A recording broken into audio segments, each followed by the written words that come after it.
CM Saini की आज चंडीगढ़ में मैराथन बैठकें। आज शाम विधायकों और मंत्रियों के साथ भी अलग से करेंगे मुलाकात। दिल्ली में आज हरियाणा कांग्रेस का महामंथन। प्रभारी बीके हरिप्रसाद की विधायकों, सांसदों और पूर्व विधायकों के साथ बैठक। चौधरी बीरेंद्र सिंह ने न्यूज 18 को बताया, जल्द होगा नेता प्रतिपक्ष पर फैसला। हरियाणा पुलिस में बड़ा प्रशासनिक फेरबदल। 55 आईपीएस, एचपीएस अधिकारियों के हुए तबादले। कई जिलों में एसपी भी बदले गए। हरियाणा में पर्यटन को बढ़ावा देने की बड़ी पहल। पीपीपी मोड पर बनाए जाएंगे 5 टूरिस्ट कॉम्प्लेक्स। साल में 2 बार लगेगा सूरजकुंड मेला। सीएम सैनी की पर्यटन विभाग के साथ बैठक के बाद लिया फैसला। पलवल में पुलिस और बदमाशों में मुठभेड़। बदमाश राजू उर्फ राजकुमार मित्रोल के पैर पर लगी गोली। राजू पर फिरौती, मर्डर, हत्या की कोशिश के 30 से ज्यादा केस दर्ज। कुरुक्षेत्र में पुलिस के हत्थे चढ़ी फर्जी पुलिस वाली। युवती के पास से सिपाही और एएसआई की वर्दी बरामद। पिछले 1 साल से पुलिस की वर्दी में घूम रही थी युवती। झज्जर में रिश्वत लेते जेई रंगे हाथों गिरफ्तार। बिल पास करने के बदले ठेकेदार से मांगे थे 48,000 रुपए। सियाचिन में शहीद सूबेदार बलदेव सिंह का पूरे राजकीय सम्मान के साथ हुआ अंतिम संस्कार। पैतृक गांव में लोगों ने नम आंखों से दी अंतिम विदाई।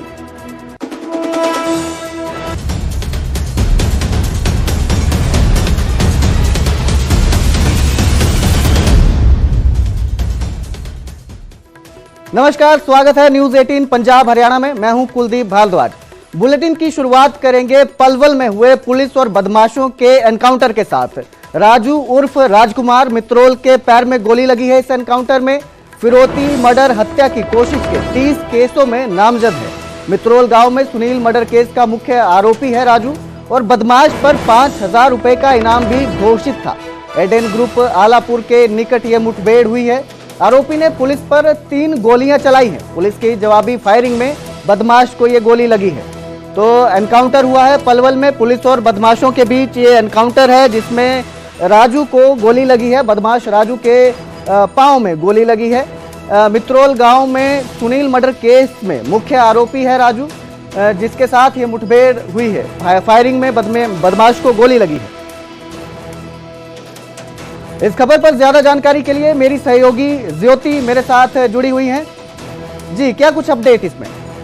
जी कुलदीप, ये आलापुर गांव के पास पुलिस और बदमाश राजू के बीच मुठभेड़ हुई है। यह करीब देर रात करीब 2 या 2:30 बजे के आसपास ये मुठभेड़ हुई है। सीआईए ने मुठभेड़ में राजू उर्फ राजकुमार मीतरौल के पैर में गोली मारी है। जानकारी के मुताबिक मैं आपको बता दूं, जो राजू आरोपी है वह अपने एक दोस्त से मिलने के लिए आया था, जो कि गाड़ी और असले के साथ इससे मिलने वाला था। तभी पुलिस मौके पर पहुंची और इसके साथ जो है मुठभेड़ भी हुई है। आरोपी द्वारा जो है 3 गोलियां चलाई गई थी। पुलिस ने पहले हवाई फायरिंग की, फिर इसके पैर में गोली मारी। बदमाश राजू पर पहले भी 5,000 रुपए का जो है इनाम घोषित था। मीटरौल गांव का जो रहने वाला सुनील मर्डर केस था, जो मार्च में जिसका मर्डर किया गया था, वह मुख्य आरोपी राजू ही था। फिरौती, मर्डर, हत्या के प्रयास व लड़ाई झगड़े जैसे 30 केसों में इसका नाम दर्ज है। सीआईए मुठभेड़ में राजू जो है सन ऑफ किशोर सिंह मीतरौल के पैर में गोली लगी है। हालत अति गंभीर है और जिला नागरिक अस्पताल के इमरजेंसी में रखा हुआ है। जी। तो बहुत बहुत शुक्रिया ज्योति सारी जानकारी के लिए। एनकाउंटर हुआ है पलवल में। राजू मित्रोल को, बदमाश को गोली लगी है और इस पर 5,000 रुपए का इनाम भी घोषित किया गया था।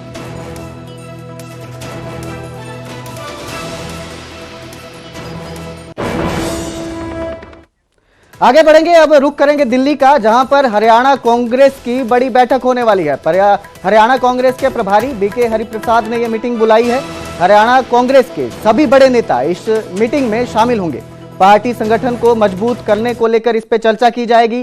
सीएलपी के चयन पर भी मंथन किया जा सकता है। प्रदेश अध्यक्ष बदलने पर भी इस पे विचार किया जा सकता है। पार्टी के संगठन सचिव की ओर से एक चिट्ठी जारी कर नेताओं को बैठक में शामिल होने के लिए कहा गया है। बैठक में जिन लोगों को शामिल होने के लिए कहा गया है उनमें हरियाणा कांग्रेस के अध्यक्ष चौधरी उदयभान, तीनों कार्यकारी प्रदेश अध्यक्ष जितेंद्र भारद्वाज, चौधरी रामकृष्ण गुज्जर और सुरेश गुप्ता शामिल हैं। इसके अलावा विपक्ष के वर्तमान नेता भूपेंद्र सिंह हुड्डा, कांग्रेस कार्य समिति के सदस्य और सांसद रणदीप सिंह सुरजेवाला, कुमारी शैलजा, सांसद दीपेंद्र सिंह हुड्डा, सतपाल ब्रह्मचारी, वरुण मुलाना और जयप्रकाश जेपी को भी बैठक में शामिल होने के लिए कहा गया है। हरियाणा कांग्रेस की यह बैठक वैसे समय में हो रही है जब पार्टी के कुछ मौजूदा विधायक प्रदेश नेतृत्व पर सवाल उठा चुके हैं। इतना ही नहीं, वो नायब सिंह सैनी की सरकार की तारीफ कर चुके हैं। विधायक अपने हाईकमान से भी खुलकर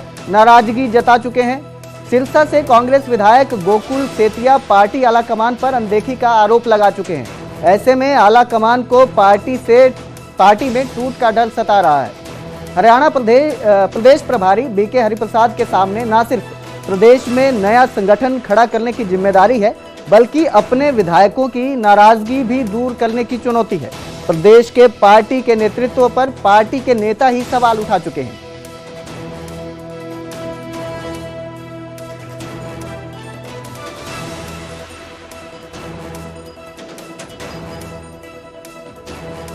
इस खबर पर ज्यादा जानकारी के लिए दिल्ली से रवि मिश्रा मेरे साथ जुड़े हुए हैं। इस खबर पर ज्यादा जानकारी के लिए रवि मिश्रा मेरे साथ जुड़े हैं। जी रवि, क्या कुछ अपडेट है इस मामले में, जो ये महामंथन होने वाला है कांग्रेस का नेता प्रतिपक्ष को लेकर, इस पे क्या अपडेट है? बिल्कुल, देखिए तकरीबन शाम 3 बजे ये बैठक होने वाली है।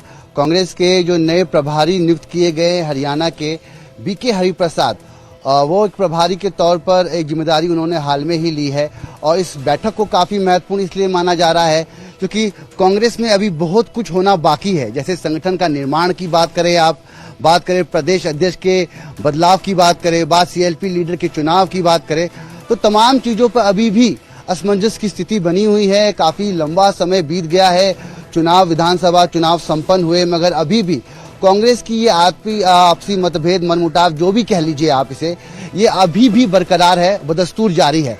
आज की बैठक में देखना दिलचस्प होगा क्या तमाम चेहरे पहुंचते हैं, क्योंकि तमाम लोगों को बुलाया गया है। जो विधायक बने, जो विधायक नहीं बन पाए, यानी जो उम्मीदवार के रूप में चुनाव लड़े, वहीं बात करें लोकसभा की सीट, जो 5 सीटें जीती हैं कांग्रेस ने, तमाम 5 वो सांसद यहाँ मौजूद होंगे। इसके अलावा जिन्होंने चुनाव लड़ा और वो हार गए, पराजित हुए, उनको भी यहाँ पर बुलाया गया है। वहीं बात करें गोकुल सेतिया की, जो भी हाल में ही काफी चर्चा में नजर आए, क्योंकि जिस तरीके से उन्होंने अपनी बात रखी कि मैंने सिरसा से चुनाव जीता, काफी टफ फाइट दी, मगर आलाकमान ने, शीर्ष नेतृत्व ने उनकी पीठ नहीं थपथपाई, उनसे मुलाकात नहीं की, उन्हें मिलने के लिए नहीं बुलाया। कई बैठकों का आगाज हुआ राजधानी दिल्ली में, तमाम लोगों को निमंत्रण दिया गया, मगर गोकुल सेतिया को नजरअंदाज किया गया।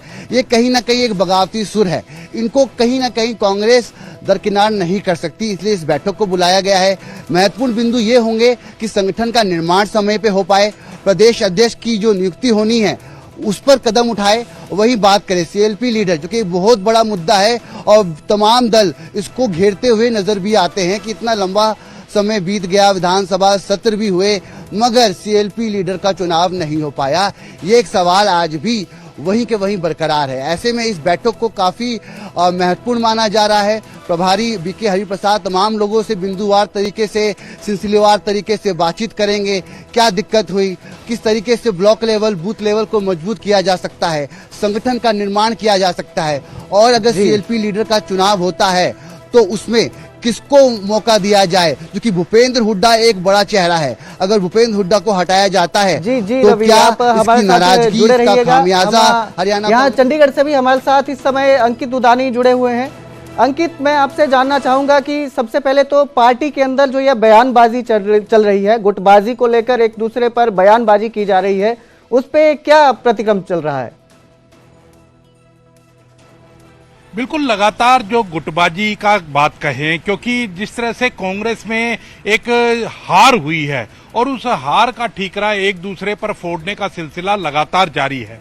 अब विधायक भी, क्योंकि भारतीय जनता पार्टी की सरकार बन चुकी है, तो खुल करके सामने आकर के बोल रहे हैं और जो हार गए हैं वो भी खुल करके बोल रहे हैं। तो उसी कड़ी के अंदर हमने गोकुल सेतिया को देखा है, उसी कड़ी के अंदर दूसरे जो विधायक हैं, वो चाहे यहाँ से शैली चौधरी की बात करें जो नारायणगढ़ से विधायक हैं उनकी बात करें, या दूसरे विधायक भी मुख्यमंत्री की बड़ाई करते हुए नजर आते हैं और सार्वजनिक मंचों पर बड़ाई करते हुए नजर आते हैं। तो उससे कहीं ना कहीं अब कांग्रेस को लगने लगा है कि अगर ऐसा होगा तो कांग्रेस में ही कहीं ना कहीं फूट ना हो जाए। इसी कारण से आज ये जो बैठक बुलाई गई है, नए प्रभारी बने हैं बीके हरिप्रसाद, उन्होंने ये बैठक बुलाई है। तो अब देखना होगा कि इस बैठक से क्या निकलता है, क्योंकि सबसे बड़ी जो बात है वो बात यही है कि कांग्रेस की गुटबाजी कब खत्म होगी, क्योंकि कांग्रेस को अभी तक नेता प्रतिपक्ष नहीं मिल पाया है, नेता प्रतिपक्ष का नाम तय नहीं हो पाया है। प्रदेश अध्यक्ष जो उदय भान हैं वो अभी तक प्रदेश अध्यक्ष बने हुए हैं, उन्होंने हार की जिम्मेदारी लेते हुए ना कोई अपना इस्तीफा ऑफर किया, ना उनको पद से हटाया गया। उसको लेकर के दूसरा जो दड़ा है वो लगातार इस बात को लेकर के सवाल उठा रहा है। तो अब कांग्रेस में किस तरह से ऑल इज वेल होगा वो एक बड़ा सवाल है। संगठन पिछले 11 साल से नहीं बना पा रहे हैं, क्योंकि संगठन के जब भी बनाने की बारी आती है, कोई भी लिस्ट निकलती है तो दूसरा धड़ा उसका विरोध करता है, हाईकमान उस पर रोक लगा देता है। तो आज जहां सबकी नेताओं की बैठक बुलाई गई है, इसके अंदर जो जीते हुए विधायक हैं, जो हारे हुए कैंडिडेट हैं, जो दूसरे मोर्चों के प्रकोष्ठों के अध्यक्ष हैं, तो सबको बुलाया गया है और सबको बुला करके एक मंथन किया जाएगा। और भारतीय जनता पार्टी की जो तीसरी बार ऐतिहासिक सरकार बनी है, क्योंकि तीसरी बार हरियाणा में अभी तक किसी भी पार्टी ने लगातार सरकार नहीं बनाई है, तो उसके खिलाफ जनाधार कैसे मजबूत किया जाए, उसके खिलाफ एक लोकतंत्र के अंदर एक आंदोलन कैसे खड़ा किया जाए, उसको लेकर के आज ये बैठक बुलाई गई है। बड़ी महत्वपूर्ण बैठक है। लेकिन इस बैठक के अंदर अगर बात की जाए कि प्रदेश अध्यक्ष की कोई चर्चा होगी या नेता प्रतिपक्ष के नाम की चर्चा होगी, तो ऐसा कुछ नजर नहीं आता है। जी बहुत बहुत शुक्रिया अंकित दुधानी इस सारी जानकारी के लिए। रवि, मैं आपसे कहूंगा कि आप इस खबर पर नजर बनाए रखें, हम आपसे फिर मिलेंगे, फिर इस बारे में अपडेट लेंगे, क्या कुछ चल रहा है, क्या कुछ इस बैठक में निकलेगा, उस सब की जानकारी। बहुत बहुत शुक्रिया मेरे साथ जुड़ने के लिए रवि मिश्रा और अंकित दुधानी।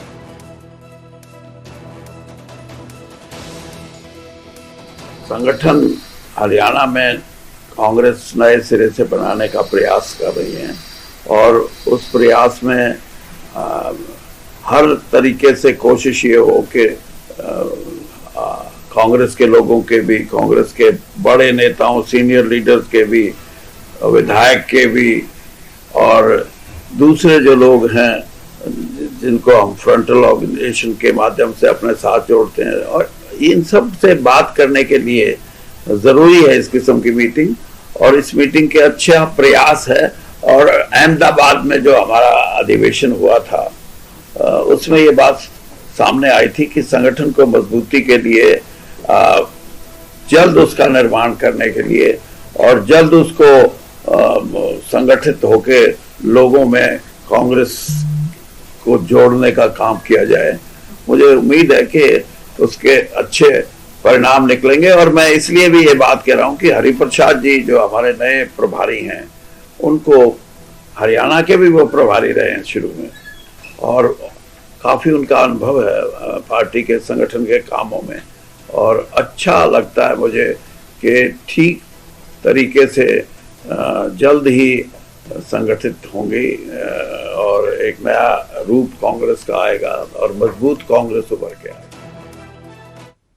और अब आगे बढ़ेंगे, बात करेंगे कांग्रेस सांसद कुमारी सैलजा की, जिन्होंने किसानों के लिए मुआवजे की मांग की है। आग से प्रभावित किसानों के लिए उन्होंने मुआवजे की मांग की है। उन्होंने सीएम सैनी को पत्र लिखा है और पत्र में प्रभावित किसानों को शीघ्र मुआवजा देने की मांग की है। सिरसा के गांव में आग से भारी तबाही हुई है। किसानों ने बिजली विभाग पर लापरवाही के आरोप लगाए हैं।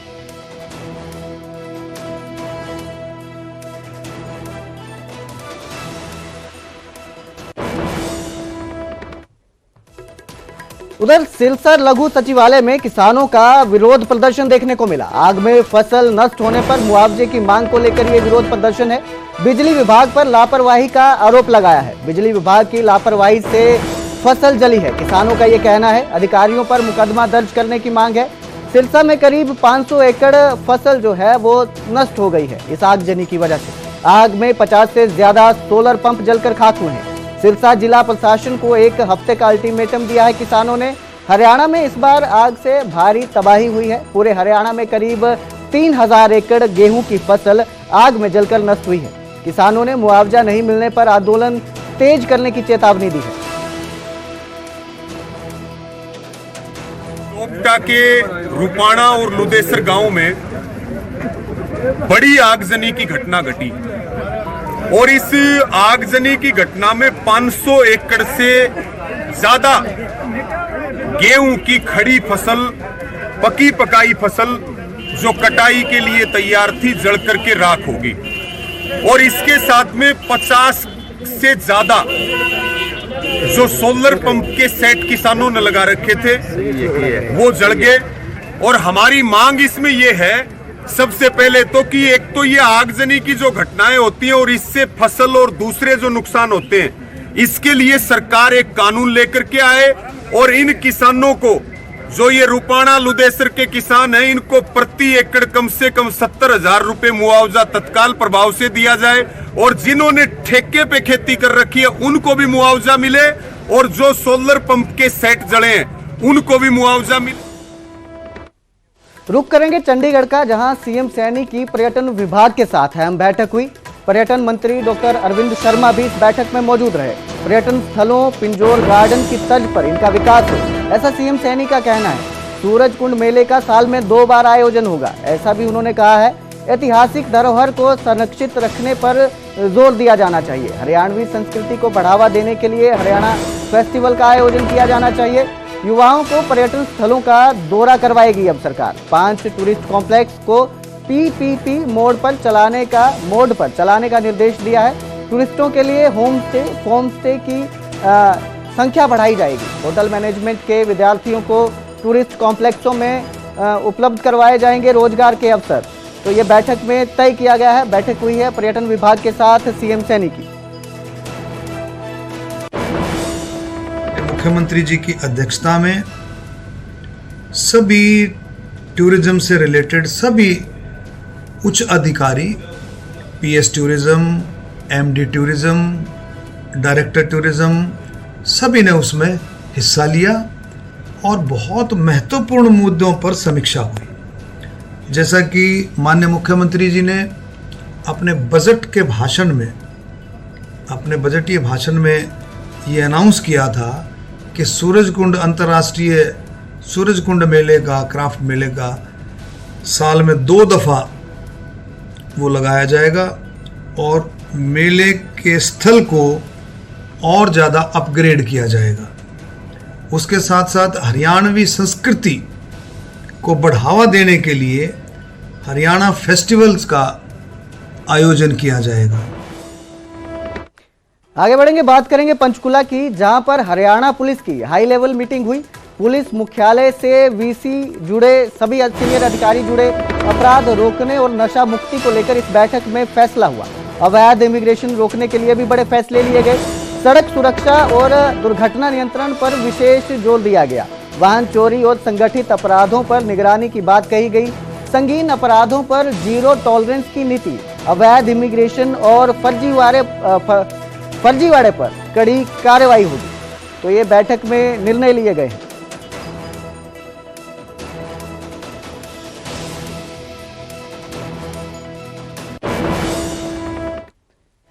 तो उधर चंडीगढ़ में हरियाणा पुलिस प्रशासन में बड़ा फेरबदल देखने को मिला। प्रदेश में 55 पुलिस अधिकारियों के तबादले हुए, जिसमें 42 आईपीएस, 13 एचपीएस के तबादलों के आदेश जारी किए गए। सिरसा, फतेहाबाद, कैथल के एसपी भी बदले गए। कुरुक्षेत्र, अंबाला समेत कई जिलों के एसपी बदले गए। प्रदेश सरकार ने जारी किए तबादले के आदेश जो हैं ये दिए हैं।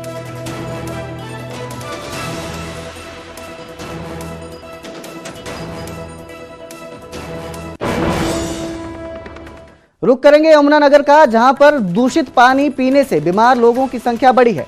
दसौरा गांव में दूषित पानी से अब तक 34 लोग बीमार हो चुके हैं। यमुनानगर की सीएमओ पूनम चौधरी ने यह जानकारी दी है। पीलिया से संदिग्ध मरीजों की संख्या बढ़कर 34 हो गई है। अब तक 58 मरीजों की जो है वो पुष्टि की गई है। ये जांच की गई है। सीएमओ का कहना है 28 मरीजों का ब्लड टेस्ट लिया गया है। गांव की आबादी 1941 है, कुल घर 325 है। ये सीएमओ ने जानकारी दी है। 3 मरीज जो है वो लेडी के प्राइवेट हॉस्पिटल में भर्ती है। तो दूषित पानी पीने से ये लोगों की जो संख्या है, बीमारी की संख्या जो है वो बढ़ रही है। इस खबर पर ज्यादा जानकारी के लिए मेरे संवाददाता परवेज खान मेरे साथ जुड़े हुए हैं। जी परवेज, क्या कुछ अपडेट इस मामले में? बिल्कुल कुलदीप, ने आपको बता दूं कि परसों से जो है अचानक से बच्चों की तबीयत खराब हो गई, जिनमें 18 से 22 साल के एक बच्चे थे। उन्हें जो है पेट में इन्फेक्शन, उल्टी और दस्त की समस्या हुई, लेकिन लोगों को समझ में नहीं आया तुरंत हुआ क्या, जिसके बाद आसपास के अस्पताल में बच्चों को लेकर गए हैं। फिलहाल जो है 34 जो है संदिग्ध जो थे पीलिया के मरीज जो है वो पाए गए हैं। फिलहाल जो है इसको लेकर जो पब्लिक हेल्थ और स्वास्थ्य विभाग की टीम है वो काफी एक्टिव नजर आ रही है। तमाम जो टीमें हैं वो जो है गांव में डेरा डाल लिया है। कुछ ही देर बाद जो सीएमओ है नर्सिस वो भी जो है गांव का दौरा करेंगे, जो समस्याएं हैं ग्रामीणों की उसको भी सुनेंगे और समाधान भी किया जाएगा। फिलहाल जो है बड़ी तो घटना है वो तो नहीं हुई है, लेकिन जो है जैसे ही पता लगा कि दूषित पानी से जो है बच्चों की तबीयत बिगड़ी है, उसके बाद जो है प्रशासन जो हरकत में है और जो इशू है वो फिलहाल कंट्रोल कर लिया गया है। जो पानी के सैंपल है वो लिए गए हैं। इसके अलावा जो है बच्चों के जो सैंपल है, ये जो भी संदिग्ध मरीज नजर आ रहा है उनके ब्लड टेस्ट लेकर जो है लैब में भेज दिया है। फिलहाल स्थिति कंट्रोल में है। जी बहुत बहुत शुक्रिया परवेज इस सारी जानकारी के लिए। रुक करेंगे झज्जर का, जहां पर पब्लिक हेल्थ डिपार्टमेंट का एक जेई गिरफ्तार किया गया है। रिश्वत लेते विजिलेंस की टीम ने उसे गिरफ्तार किया है। रिश्वत के 48,000 रुपए भी उसके पास बरामद हुए। दरअसल बिल पास कराने के लिए उसने 88,000 रुपए की मांग की थी, ऐसे आरोप हैं। इस मामले में आरोपी का एक दूसरा साथी ठेकेदार भी शामिल था, जो कि रिश्वत की रकम का सौदा कराने में शामिल था। टीम ने उसे भी गिरफ्तार कर लिया है। जल्द ही किए जाने की बात कही है। माफी चाहूंगा। जानकारी के अनुसार विजिलेंस विभाग की टीम को पब्लिक हेल्थ के एक ठेकेदार ने शिकायत दी थी कि विभाग का जो जेई है अंकित उसके पास बिल पास करवाने की एवज में परेशान कर रहा है, उससे रिश्वत मांग रहा है। इसी शिकायत पर टीम ने यह कार्रवाई की है।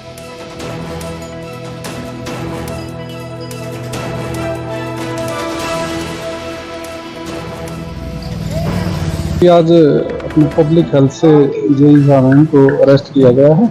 रिश्वत 48,000 रुपये की रिश्वत लेने का आरोप है। क्या नाम है जेई का?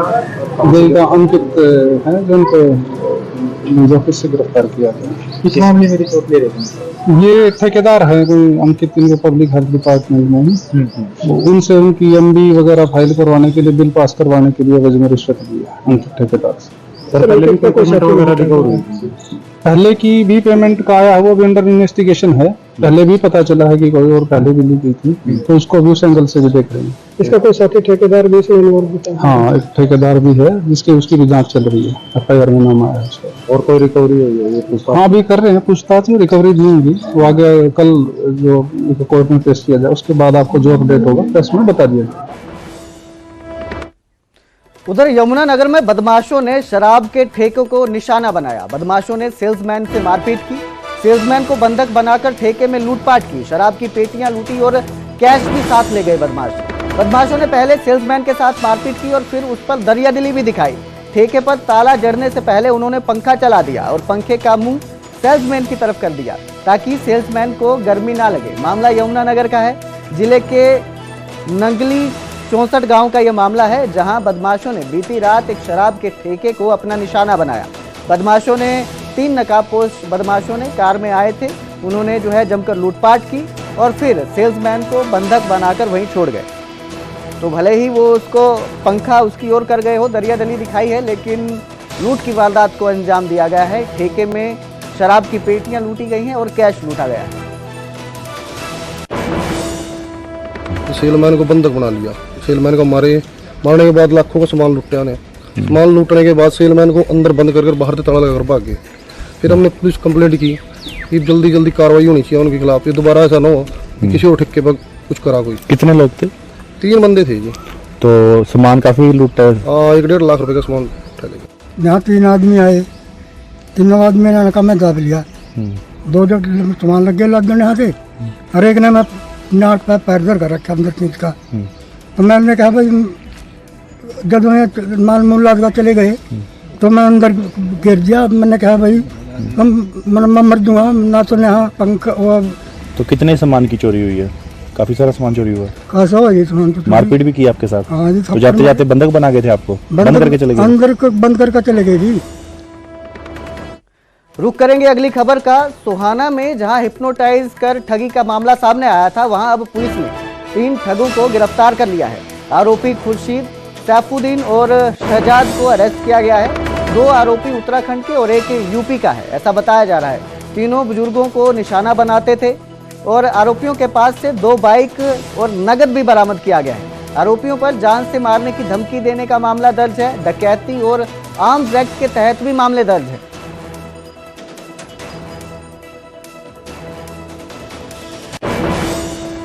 उसको उत्तराखंड से गिरफ्तार किया गया था। जो गिरफ्तार किया गया आरोपी था उसकी पहचान मेरठ निवासी खुर्शीद के रूप में हुई थी। तो पुलिस के द्वारा आरोपी को कोर्ट में पेश करके और पुलिस कस्टडी में ले गया था। पुलिस कस्टडी के दौरान इस गैंग के 2 अन्य आरोपी हैं जिनको पुलिस के द्वारा 20 अप्रैल 2025 को केस में गिरफ्तार किया गया है। ये जो दोनों आरोपी हैं जिनको बाद में गिरफ्तार किया गया है, इनका नाम सैफुद्दीन तथा शहजाद है और दोनों ही उत्तराखंड के रहने वाले हैं। पुलिस से पूछताछ में ये मालूम हुआ है कि आरोपी जो सैफुद्दीन है, इसके अगेंस्ट इसी प्रकार का एक मामला राजस्थान में तथा एक अन्य मामला रेवाड़ी में भी रजिस्टर है। इन दोनों ही मामलों में सैफुद्दीन के ऊपर दोनों स्टेट की पुलिस के द्वारा 5-5 हजार रुपए का इनाम रखा गया था। तो पुलिस के द्वारा ये जो तीनों आरोपी इस पूरी घटना में शामिल थे, इन तीनों को अरेस्ट कर लिया गया है। जो पुराना जो क्रिमिनल बैकग्राउंड है उसको चेक करवाने पर पुलिस के द्वारा पाया गया है कि जो आरोपी सैफुद्दीन है उसके अगेंस्ट कुल 3 अभियोग उत्तराखंड में अलग अलग सेक्शंस में अलग अलग हेड में रजिस्टर्ड पाए गए। और जो आरोपी शहजाद है उसके अगेंस्ट भी एक FIR उत्तराखंड में रजिस्टर पाई गई है।